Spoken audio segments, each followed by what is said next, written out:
Matching the words, step by step. Every moment we hear is sing no rest from the small towns to the bright lights. Bonjour à tous. Est-ce que vous nous entendez tous bien? Nous sommes réunis pour un webinaire DORA sur la résilience opérationnelle numérique en partenariat entre Auckland Consulting et Yogosha. Nous allons vous présenter le support dans quelques instants. Voilà, parfait. Merci beaucoup. Merci pour votre présence. Je vous propose, Coralie, que tu puisses te présenter. Et puis, Olivier, je finirai moi par me présenter. Salut. Coralie Chevalier, je suis responsable de la pratique cybersécurité au sein d'Auckland Consulting. J'ai 10 années d'expérience dans la sécurité, notamment et plus particulièrement dans le domaine des paiements. Et aujourd'hui, avec mon équipe, on est spécialisé dans tout ce qui est audit, dans la sécurité des paiements des sociétés QSA notamment. On travaille avec des institutions comme le Pays Compagnie ou SWIFT. Oui, bonjour à tous. Donc, Olivier Becquignot. Moi, j'ai une expérience de plus de 20 ans dans le numérique. Je me suis spécialisé en cybersécurité et en gouvernance de la sécurité depuis maintenant quelques années. Et j'ai travaillé notamment dans le développement d'une offre de test de résilience en lien avec la conformité DORA pour la société Yogosha. Et moi, je suis Géraldine Grand-Mouzin. Je suis en charge de la pratique conformité réglementaire chez Auckland. Et notre rôle est d'accompagner les entités financières et les corporates dans la compréhension des exigences de la réglementation et des attentes des régulateurs en matière de paiement et dans leur mise en œuvre opérationnelle.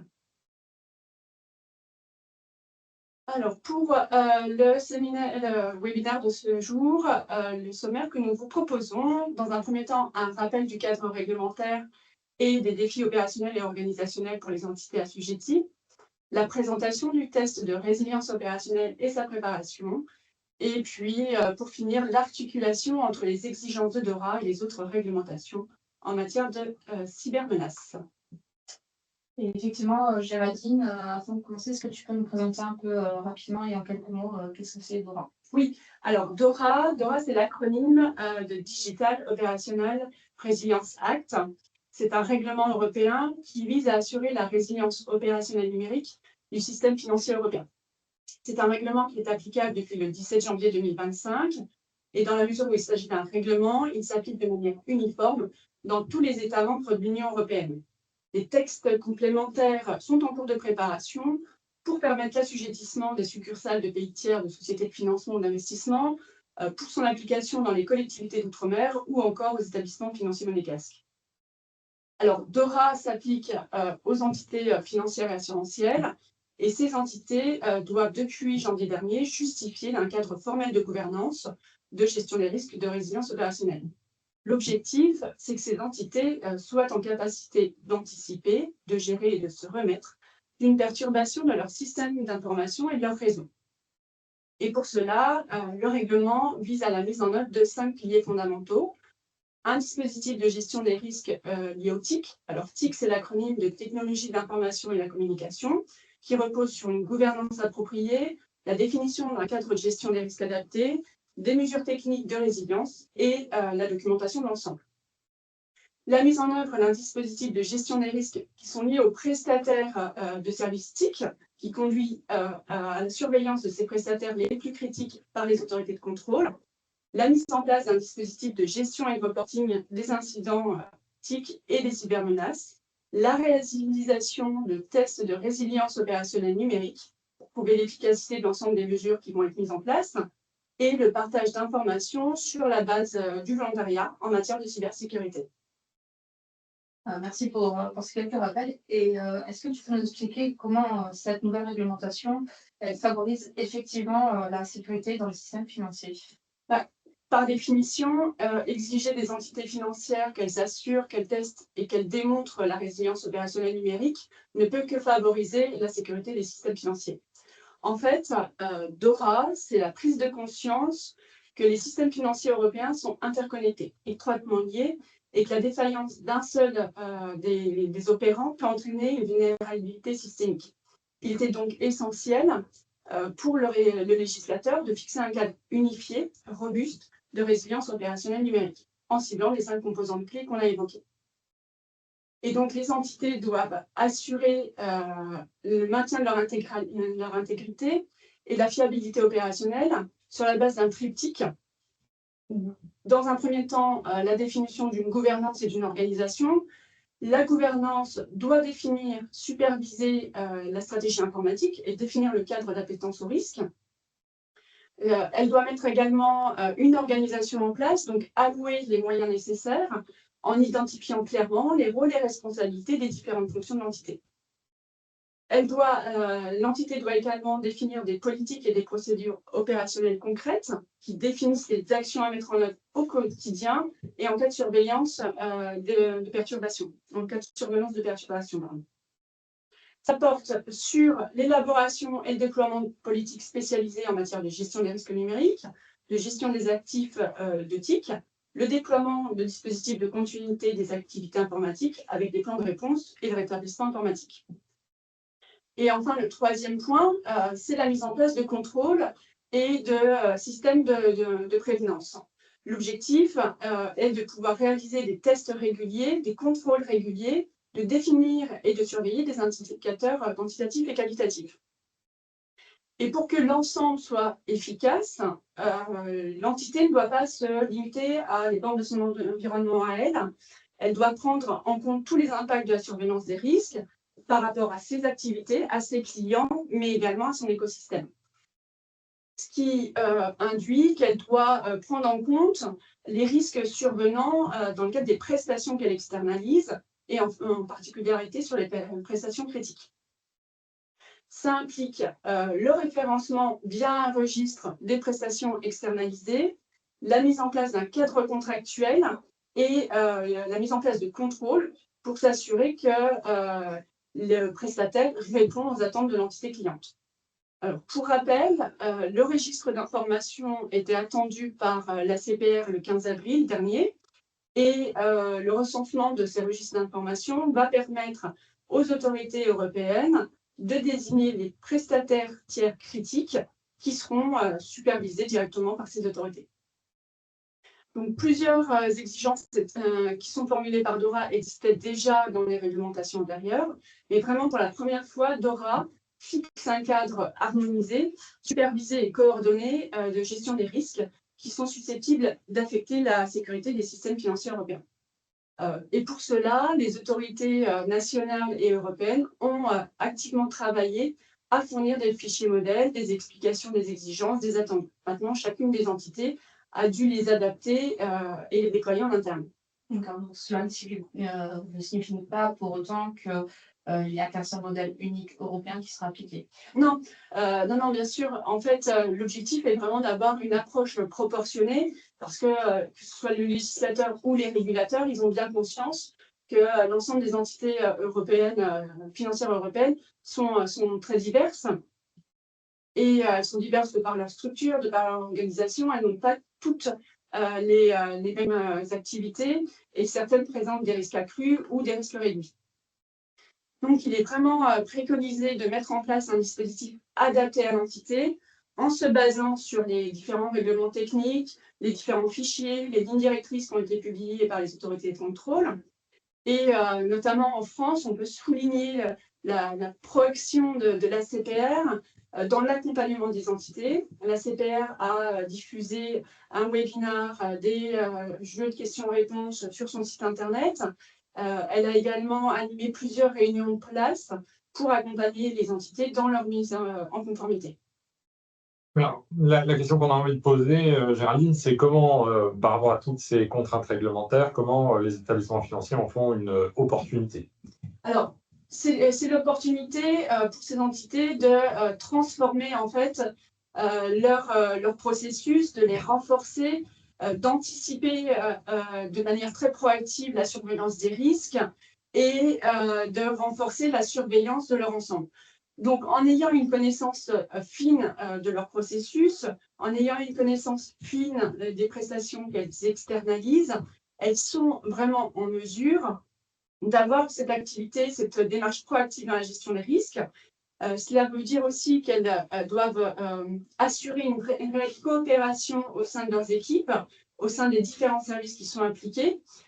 Bien sûr, dans les services impliqués, on a les équipes de la SSI, on a la conformité, le juridique, mais on a surtout la gouvernance qui doit, de par la définition de sa stratégie en amont en matière de résilience numérique, assurer un pilotage vraiment fin des risques.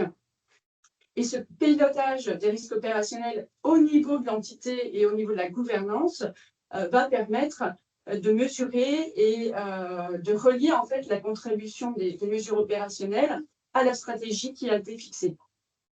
Donc on voit bien que c'est en fait l'ensemble des parties prenantes qui vont permettre d'œuvrer à la sécurité des systèmes financiers.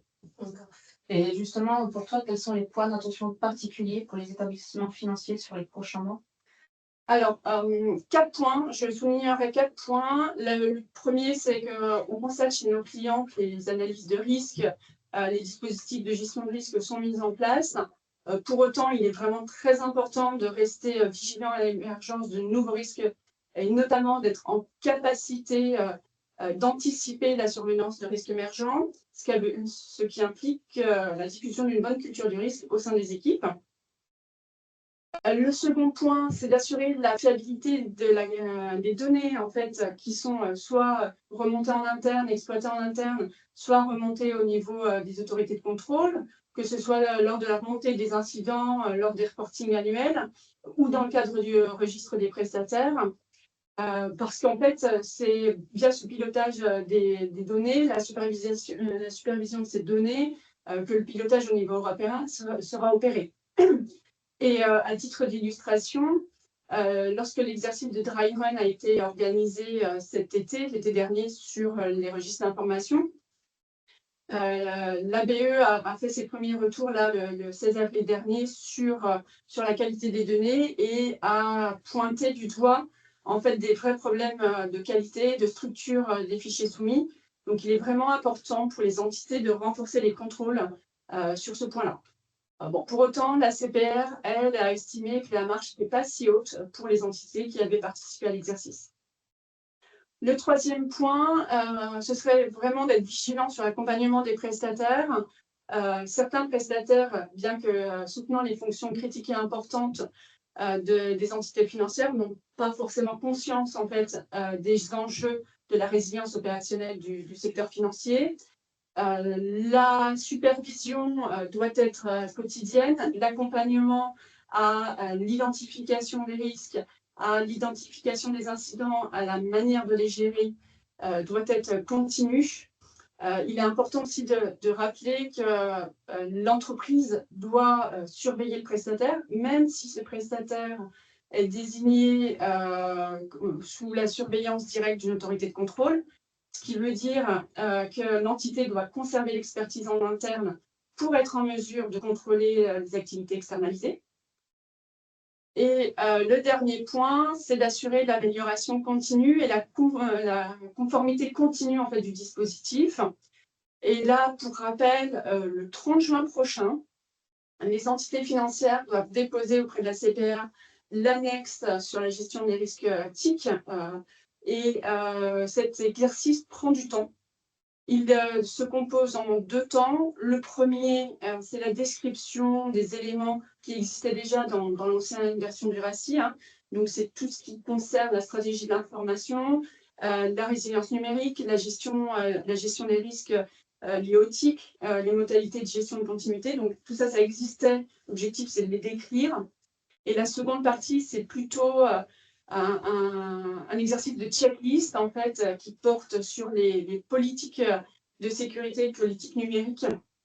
Et là, l'entité est invitée à répondre par oui, non ou partiellement, à apporter des commentaires.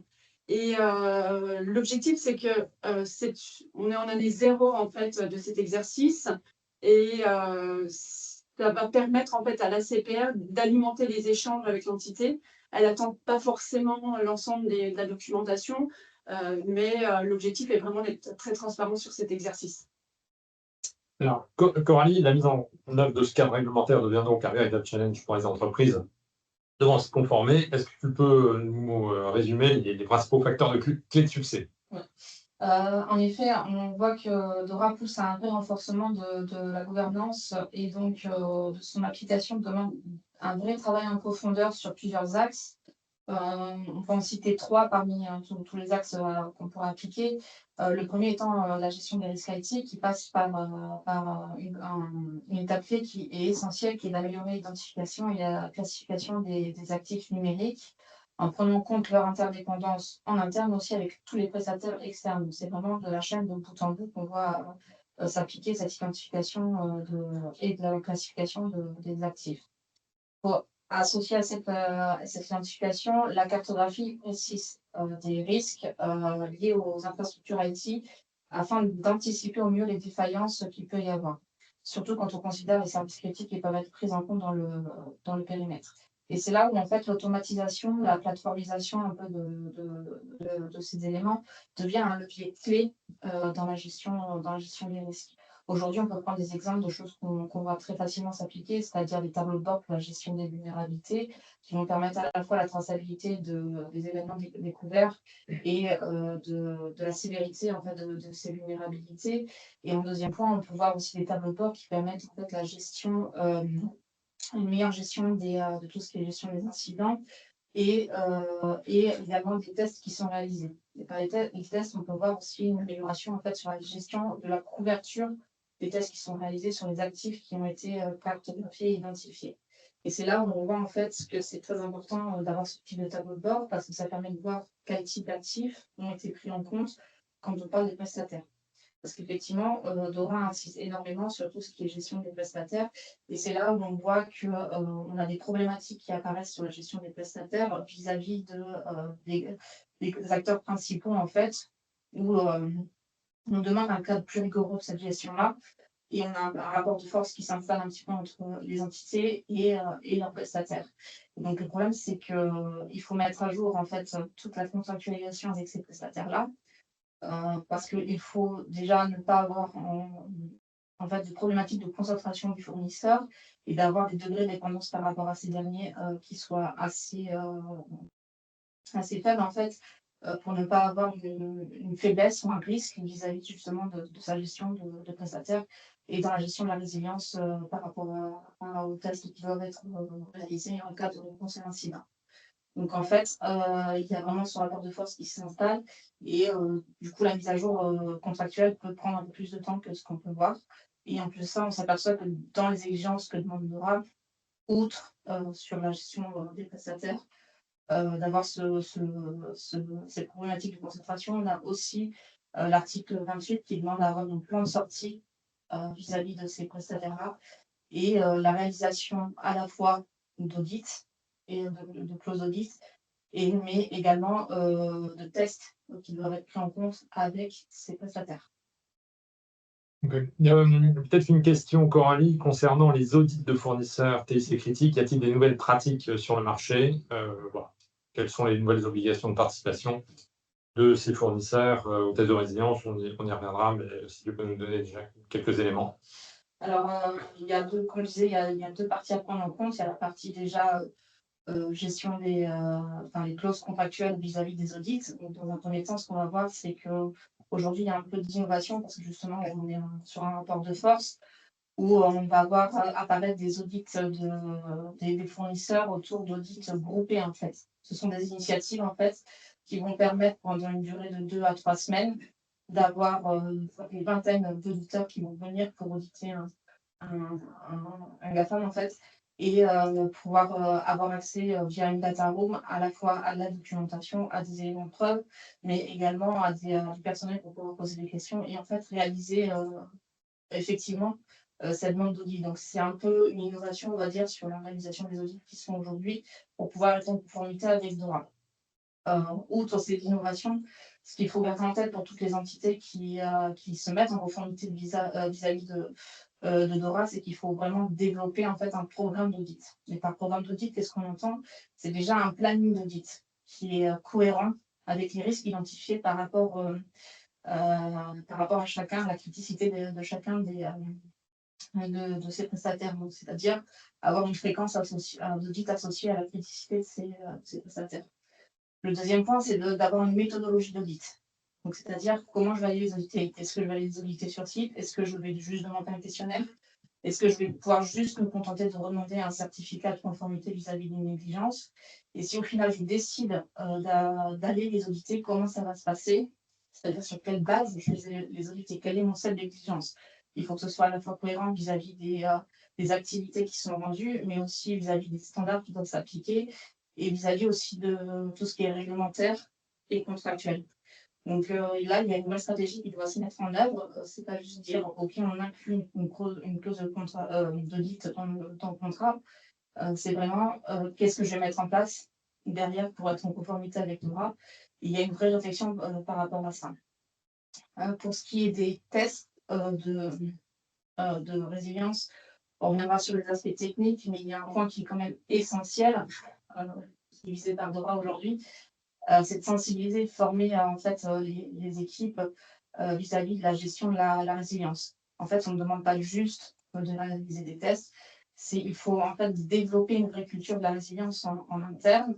Parce que quand on répond à un incident, aujourd'hui, c'est plus juste une seule équipe qui va gérer, c'est toute une équipe qui va devoir être engagée dans cette démarche de comment ça se passe, comment je maintiens mon activité malgré l'incident qui peut se produire.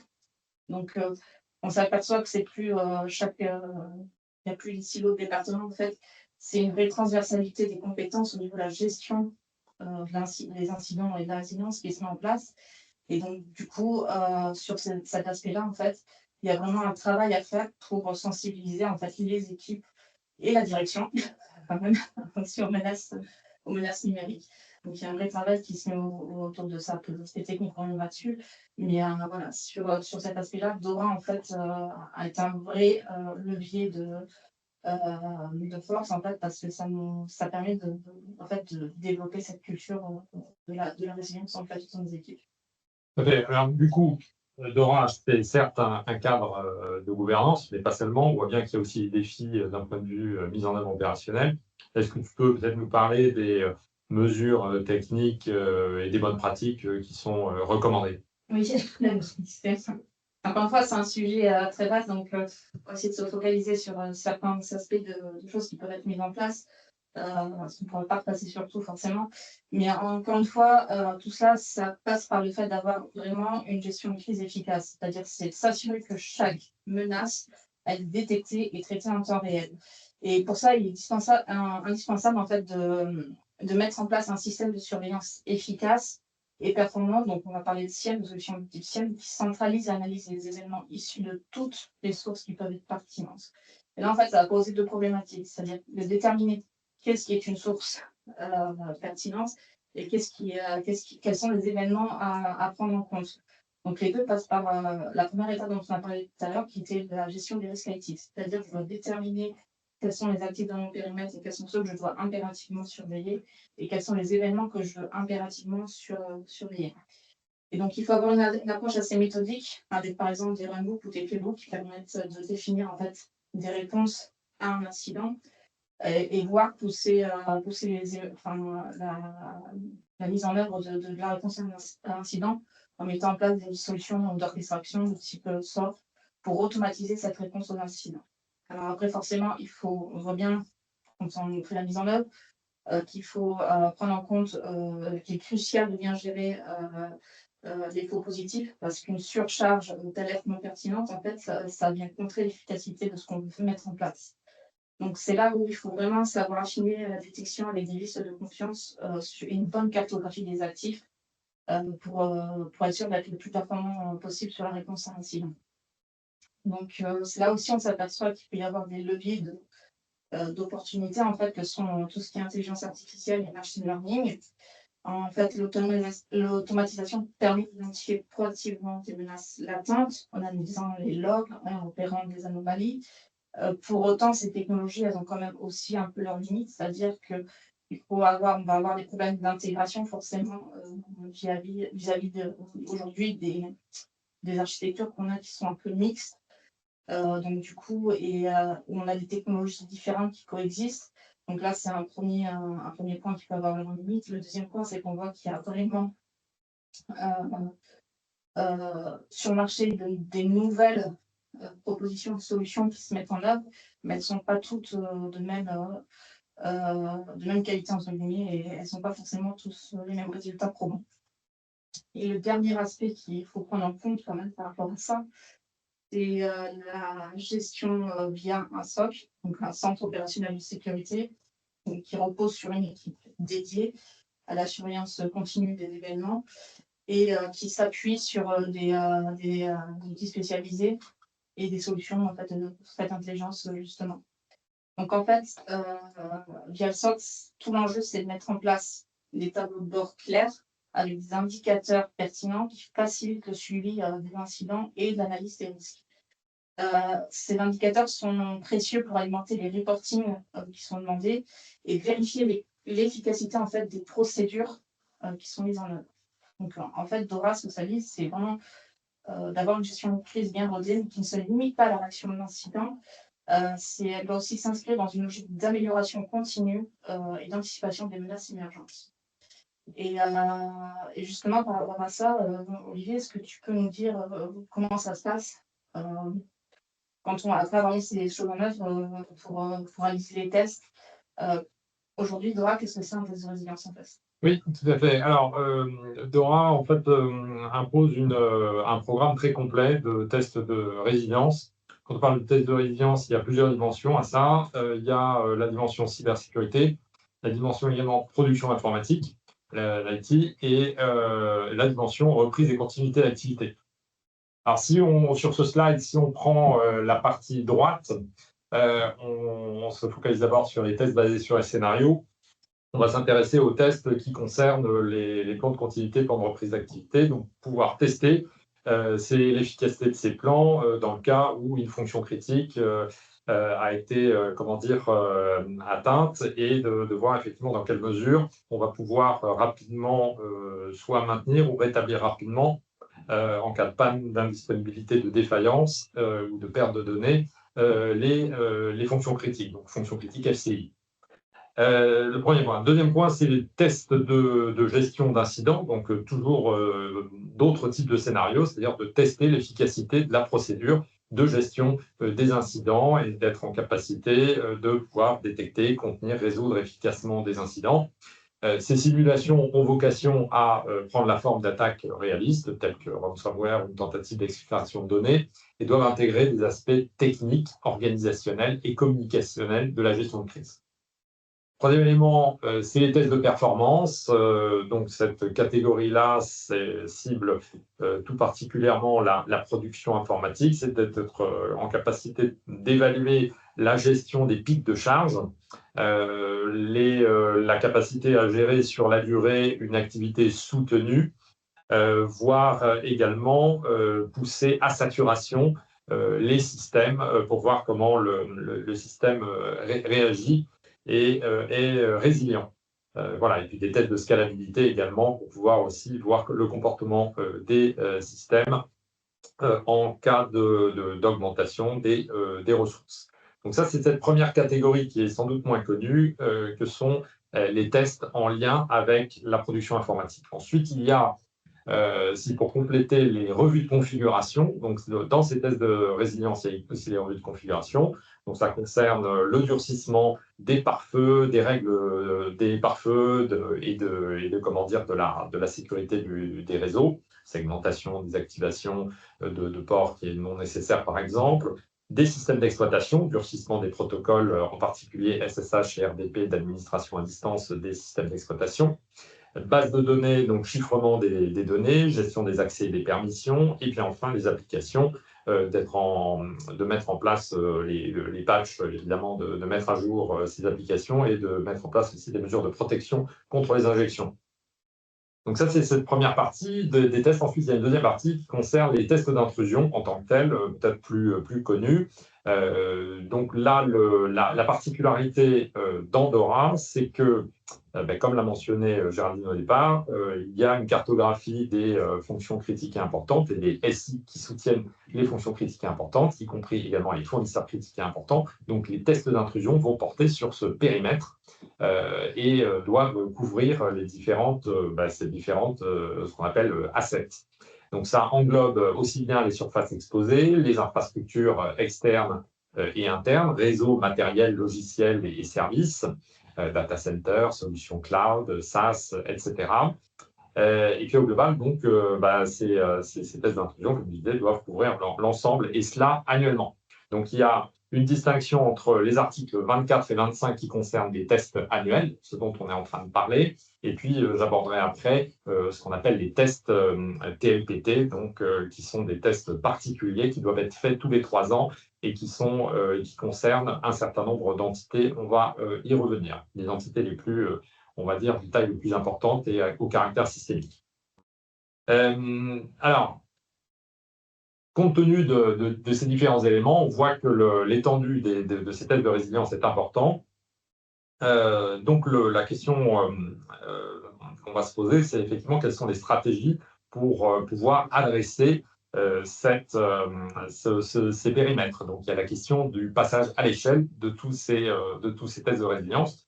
Donc, il y a soit l'approche classique qui est de contractualiser avec un prestataire d'une société de services spécialisée dans les services de sécurité qu'on appelle MSSP, ou l'autre axe qui peut être tout à fait intéressant de regarder, ce sont des solutions novatrices dans une catégorie qu'on appelle la plateformisation des tests de sécurité et qui vont proposer, si vous voulez, à la fois une communauté de chercheurs en sécurité qualifiés, certifiés pour pouvoir mener ces opérations réglementaires, et également propose une plateforme qui va permettre de gérer et de pouvoir aussi automatiser tout un ensemble d'informations, de reporting, comme l'a évoqué tout à l'heure Coralie. Voilà, alors Coralie, je crois que tu voulais compléter sur ces points-là. Oui, en fait, c'est surtout, on s'aperçoit que la simulation de menaces avancées devient de plus en plus complexe avec des cyberattaques, elles, qui sont de plus en plus sophistiquées et ciblées. DORA, elle, exige que ces tests couvrent l'ensemble de la chaîne d'approvisionnement IT, y compris les fournisseurs tiers. Comment toutefois impliquer certains acteurs majeurs ça a l'air un peu compliqué. Donc, du coup, quand on parle de ces tests, quelles sont les entités qui sont parties prenantes dans la réalisation de ces tests? Oui, tout à fait. Alors, donc ça nous permet d'aborder les tests de résilience des articles 26 et 27. Donc, cela concerne un volet qui s'appelle TLPT, donc Threat Lead Penetration Testing. En quoi cela consiste? Pour faire simple, c'est une opération spécifique de type Red Team. La différence Red Team par rapport aux tests de résilience, on va dire classiques, ce sont des opérations qui sont beaucoup plus longues, qui cherchent à aller le plus loin possible dans la recherche de vulnérabilité. La particularité du TLPT dans DORA, elle répond à ce qu'on va appeler un framework, c'est-à-dire un cadre qui va définir de manière très structurée les étapes à accomplir pour mener à bien cette opération.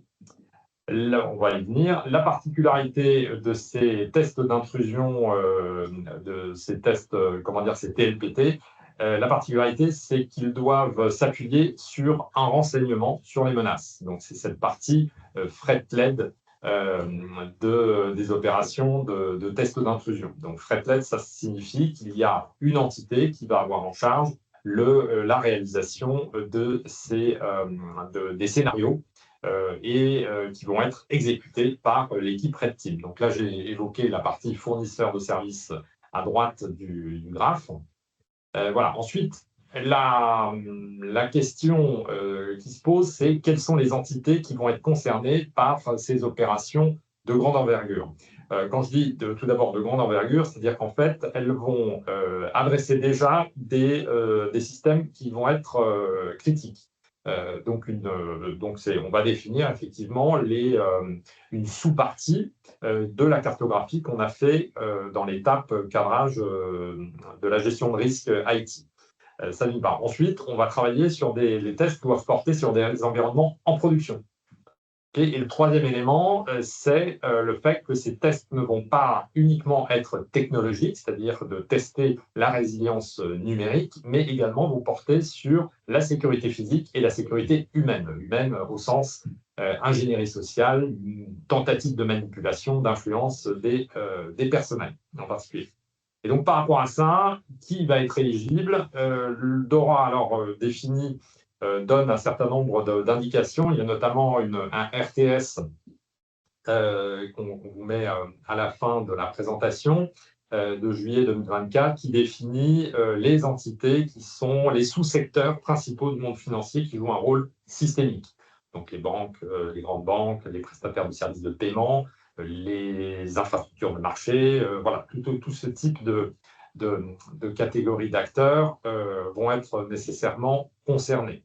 Ensuite, on peut vous renvoyer aussi vers le livre blanc qu'a écrit Yogosha sur ces tests de résilience. On peut également vous renvoyer, comme le mentionnait Géraldine, à la FAQ de la CPR. Voilà. Et puis enfin, tout simplement, nous vous recommandons de prendre contact avec votre superviseur si vous avez besoin de clarifier votre statut. Alors ensuite, les premières entités qui vont être désignées par le régulateur, donc la CPR, vont intervenir là, ce deuxième trimestre 2025. Le principe, c'est à partir de la notification, l'entité désignée doit démarrer son programme dans les 3 mois. Alors, pour compléter toujours sur ce slide, les parties prenantes qui sont, très structurantes dans ce dispositif, c'est d'abord le régulateur. Donc, le régulateur va s'assurer que les tests respectent les exigences DORA et vérifie que les résultats sont utilisés pour améliorer les mécanismes de sécurité des entités. Donc, ils ont un rôle central. Donc, là, vraiment, la particularité, c'est une opération dans laquelle le régulateur est partie prenante à toutes les étapes d'un TLPT. Il est réceptionnaire, notamment d'un point de vue opérationnel, de tous les livrables de projet. On va revenir un peu plus loin sur la gouvernance de projet.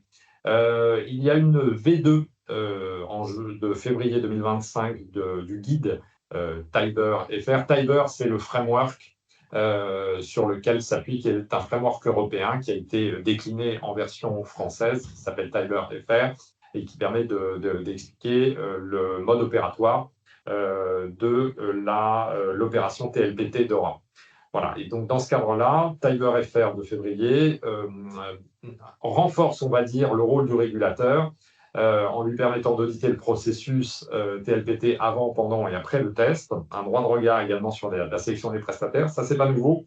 Le régulateur a un droit de veto sur le choix du consortium, donc des fournisseurs de services qui sont mentionnés sur cette slide, Red Team et Threat Intelligence, qui seront proposés par l'entité financière. Voilà, et donc on a donc cette particularité-là, et puis ensuite on a un rôle de test manager, donc qui fait partie de cette équipe régulateur, donc la Tiber Cyber Team. On a un test manager qui va avoir un rôle de chef de projet, de coordinateur, de superviseur également du déroulement de cette opération. Il va valider notamment les phases clés, les scénarios, les prestataires, les livrables, veiller à que les tests restent sous contrôle. Et puis ensuite, on a l'équipe cliente. Alors, l'équipe cliente s'appelait précédemment White Team. Là, le terme qui est utilisé, c'est Control Team. Donc, cette équipe a vocation à assurer la réalisation, la coordination de ces tests en collaboration avec les experts externes qualifiés, donc ces fournisseurs de services. Elle joue un rôle de canal de communication voilà, avec le régulateur. Et elle est totalement dans la confidence de ce test. C'est une petite équipe. Hein. Le test doit être mené de manière très confidentielle. Et ce qui fait que la Blue Team, donc ce qu'on appelle la Blue Team, c'est le SOC, par exemple, ou le CSIRT.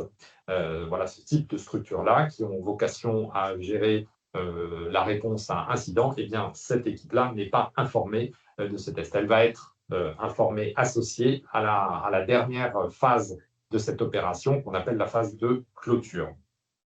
Voilà, et puis au sein de cette équipe, on a un chef de projet qu'on appelle le Control Team Lead, qui a vocation à piloter cette activité.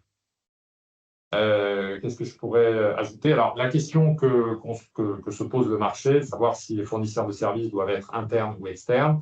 Il y a toujours, on va dire, pour la Red Team, une possibilité de faire appel à l'équipe Red Team interne.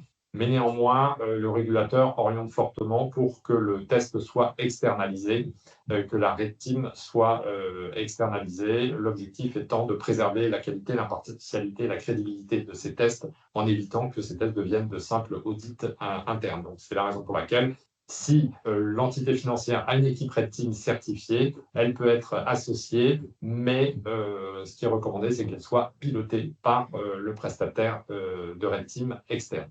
Enfin, l'équipe Threat Intelligence a vocation à être strictement externe. Voilà, ça c'est quelque chose qui n'a pas changé.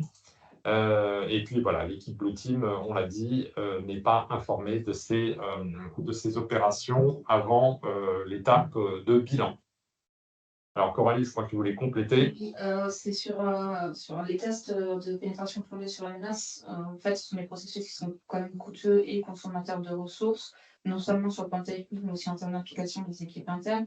Donc, c'est juste pour faire le lien avec ce qu'on disait tout à l'heure sur la formation et la sensibilisation des équipes. Là, on voit bien que c'est sur ces tests-là où on aura le plus besoin de cet aspect-là sur les axes à mettre en œuvre pour la conformité DORA. Et au-delà de cet aspect purement technique, il est essentiel aussi que les équipes internes, notamment ceux qui sont responsables de la gestion des risques, intègrent les résultats de ces tests dans la gestion globale des risques de l'entité concernée. Donc, on voit bien que cela nécessite en fait une collaboration fluide entre les différents départements et une gestion proactive pour réduire les failles et renforcer la résilience de l'organisation. Oui, mais vu la complexité en fait des tests à réaliser, le nombre de personnes, les fonctions impliquées dans la réalisation de ces tests, comment en fait les TIC peuvent s'y préparer au mieux? Alors, il y a, tout à fait, c'est le déroulement d'un TLPT est très bien documenté, hein, tout d'abord. Donc voilà, on en vient, donc je dirais quels sont les nouveaux documents là, qui sont parus en début d'année, qui ont été publiés par le régulateur. Et donc le framework répond à 4 étapes clés. 4 étapes clés qu'on voit.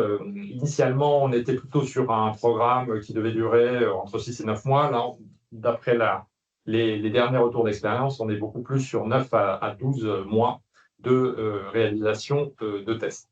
Les points importants, c'est la gouvernance. Donc, la gouvernance, c'est-à-dire de définir des critères de performance, une analyse de risque, donc un plan de gestion des risques, très important, comme on l'a vu tout à l'heure. Ces tests concernent des fonctions critiques en production. Donc, il est fondamental d'avoir un plan de gestion des risques en place. Donc, ça, c'est ce qui va on va dire se finaliser dans la phase de préparation, dans les 12 premières semaines. Et puis, qu'est-ce que je voulais dire? Voilà, donc le déroulement, c'est ça. On a une phase de préparation de 12 semaines, une phase de préparation des scénarios qu'on appelle Threat Intelligence de 8 à 12 semaines, une phase de Red Team, donc d'exécution de ces opérations, de ces tests, de ces simulations d'attaque qui peut durer jusqu'à 16 semaines, et une phase de clôture importante qui a été renforcée puisqu'il y a une partie Purple Team, rejeu de tests. Donc cette phase de clôture est plutôt entre 2 et 3 mois, donc 6 à 12 semaines. Alors, un mot sur la gouvernance d'un TLPT. Les livrables, tout d'abord, on a une comitologie qui est exigeante, donc il faut ce qui est demandé, c'est une réunion quotidienne. Une réunion quotidienne et un comité, donc un comité opérationnel quotidien et un comité stratégique hebdomadaire. Ensuite, ce qui est très également demandé et exigeant, c'est le nombre de documents, le nombre de livrables. Donc, d'après les premiers retours d'expérience du marché, on est sur 25 à 30 modèles de documents qui vont être utilisés pendant toute la durée de cette opération. En phase de préparation, on va avoir le plan de projet, les accords contractuels qui doivent être finalisés, tout en rappelant que la CPR a en amont validé le consortium de prestataires. Donc la phase de préparation doit être une phase de contractualisation des prestataires pour lesquels il y a eu un accord du régulateur. Voilà. Et ensuite, un plan de gestion de risque. Donc, c'est ce que je disais, il faut effectivement un plan qui permette de pouvoir gérer l'avant, le pendant et l'après l'opération. Alors, pour répondre à ta question aussi, comment se préparer à des textes qui sont complexes, donc il y a un certain nombre de documents qui sont mis à disposition et en début d'année, via la version 2 de Tiber FR, il y a un document de spécification, donc ça s'appelle Scope Specification Document Guidance de Tiber, qui a été mis à disposition. Donc c'est pour aider à définir et à cadrer le scope du test, l'Initiation Documents Guidance, qui est un document de gestion également de projet d'initialisation de l'opération. Et puis également des documents qui vont concerner le rôle de la control team, donc un control team guidance, et puis de l'exercice de Purple Team dont je parlais en phase de clôture. Alors justement, en phase de clôture, qu'est-ce qui est attendu? Donc c'est une phase de bilan, c'est une phase également de consolidation du plan de remédiation et de mise en œuvre de ce plan de remédiation, sachant qu'il y a une obligation de résoudre toutes les vulnérabilités qui ont été détectées pendant cette opération. L'exercice de Purple Team va consister à comprendre pourquoi certaines attaques n'ont pas été détectées. Donc là, il y a une vraie collaboration entre l'équipe Red Team et l'équipe Blue Team, qui là rentre en jeu. L'objectif, c'est d'améliorer évidemment les capacités de détection. Donc, tu mentionnais tout à l'heure, Coralie, les règles appliquées de SIEM, les règles de détection et d'analyse des événements pertinents, les systèmes d'alerting, en essayant de travailler le plus sur la partie réduction des faux positifs et effectivement d'avoir une bonne qualité de détection des événements problématiques. La corrélation, croisement de données également. Voilà. Donc, tous ces aspects-là vont être extrêmement utiles d'identifier et de partager entre ces différentes équipes dans cette phase-là. Voilà. Et puis globalement, effectivement, on va fournir dans cette phase de clôture les livrables qui vont être le tableau de détection détaillé, donc la matrice MITRE-ATT&CK complétée, également le plan de remédiation final qui doit intégrer les recommandations de l'exercice de Purple Team, donc les logs collectés, les règles dont on a parlé, l'amélioration globalement de la surveillance et du plan de test des assets. D'accord. Tu peux juste rappeler, s'il te plaît, la fréquence de réalisation des TLPT? Tu as dit 3 ans, c'est ça? 3 ans, oui, c'est ça. Tous les 3 ans. Ouais, tous les 3 ans. Parfait. Donc, au-delà de la réalisation des reportings qui sont demandés lors du test, des retours d'expérience, et aussi, je suppose que le test est l'opportunité pour les entreprises de revoir leur système de remontée d'incidents auprès de la CPR. En définitive, ce pilier de résilience, le test de résilience numérique, c'est vraiment un pilier très transverse à tout ce qui est demandé par DORA, tu confirmes? Oui, tout à fait. En effet, il y a 5 piliers dans DORA et ce qu'on peut identifier quand même, c'est qu'il y a 3 piliers sur lesquels les tests de résilience ont une interaction. Donc le premier, c'est ce que je disais tout à l'heure, au niveau de la gestion des risques TIC et le cadrage des fonctions critiques et importantes, eh bien, les tests de résilience annuels, et puis également le TLPT tous les 3 ans pour les entités concernées, doit porter sur ce périmètre qui a été défini dans cette opération de cadrage des risques TIC, voilà, y compris les fournisseurs critiques qui ont été cartographiés et qui doivent également être inclus dans les tests de résilience. Le pilier numéro 2 va concerner la gestion, la procédure de gestion des incidents et de reporting des incidents. Donc là également, c'est ce qu'on mentionnait tout à l'heure dans les tests de résilience basés sur les scénarios. Eh bien, on va tester les scénarios de continuité et de reprise d'activité et également les scénarios de gestion des incidents. Voilà, donc tous ces aspects-là aussi, les tests de résilience vont avoir un effet vertueux sur la gestion de ces opérations, donc PCA, PRA et gestion des incidents. L'objectif, comme je le disais tout à l'heure, c'est de pouvoir améliorer d'un point de vue technique, organisationnel et communicationnel ces processus. Voilà. Et puis le dernier point, c'est la gestion des risques de tiers. Donc ça, c'est un point qui a été évoqué notamment par Coralie sur la difficulté avec certains grands fournisseurs TIC. Bon, là, il y a un certain nombre quand même d'articles qui enjoignent l'entité financière, le fournisseur TIC critique, à participer, à coopérer sur la réalisation de ces tests. Donc, c'est les articles 28, 29, 30.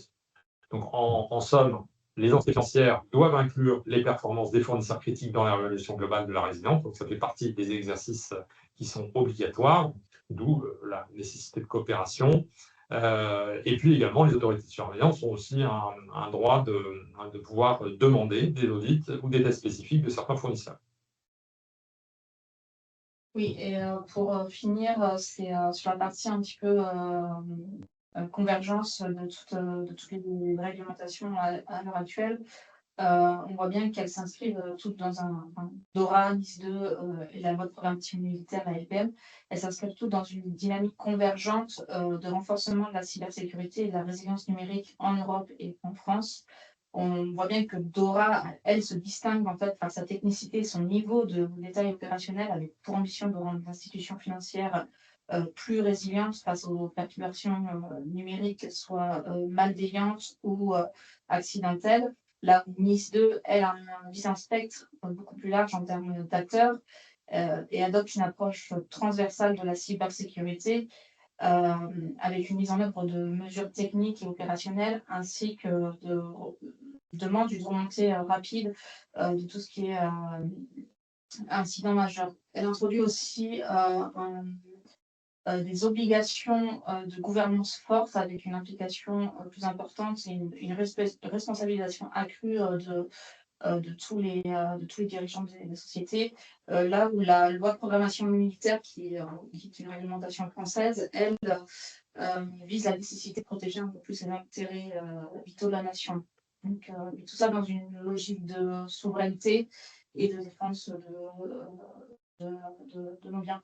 Donc, la LPM met en œuvre un contrôle étroit de la sécurité des systèmes d'information critiques via l'ANSSI.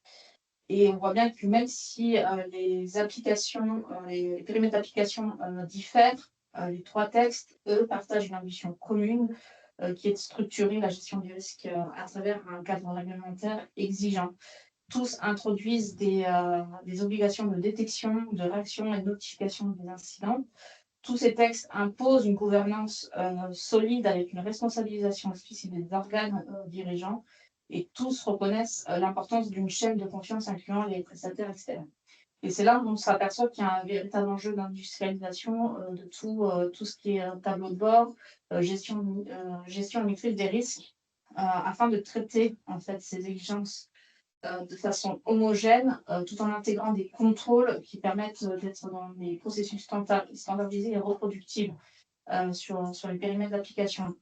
L'enjeu d'industrialisation aussi est très important parce que en fait, il permet d'automatiser la collecte de données et permet de gagner en fiabilité et en réactivité par rapport au reporting qui peuvent être demandés par les différentes institutions qui sont concernées et par rapport aussi à toutes les réglementations qui lui demandent, et pour le coup, elles en ont toutes.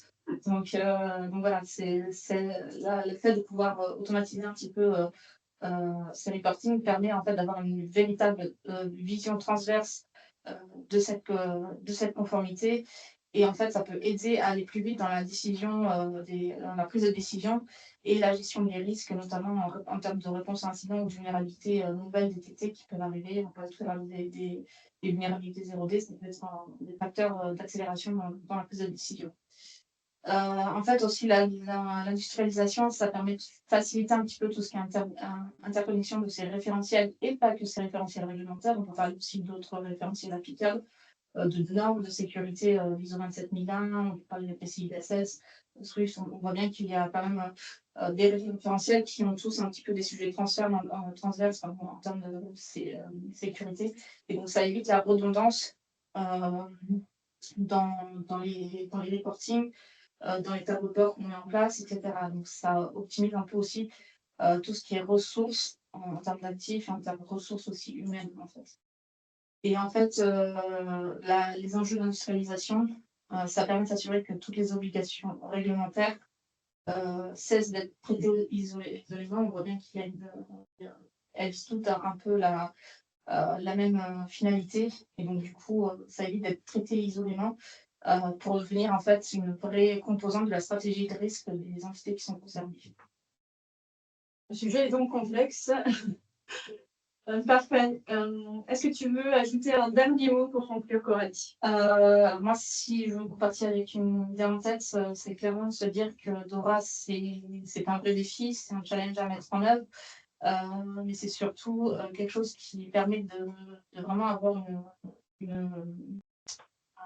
une force, dans le sens où ça pousse à l'amélioration continue de ce qui est de manière globale la résilience. On parle de quelque chose qui est juste de la gestion de risque, et en fait on arrive à la finalité d'avoir des tests de résilience qui sont réalisés et qui impliquent vraiment toutes nos équipes. Donc c'est un vrai levier pour améliorer la gestion des risques et une amélioration continue. Et ça passe aussi par aujourd'hui une plateformisation, une industrialisation, une automatisation de certains rôles, mais qui ne vise pas que DORA, qui est plus global que ça. Donc c'est vraiment une approche transverse de la gestion des risques. Parfait. Olivier, un dernier mot pour conclure. Oui, alors je vais me permettre de rebondir sur la conformité multiréglementaire que tu mentionnais, les LPM, NIS2, DORA, Cyber Resilience Act, IA Act, ont des dénominateurs communs que tu mentionnais.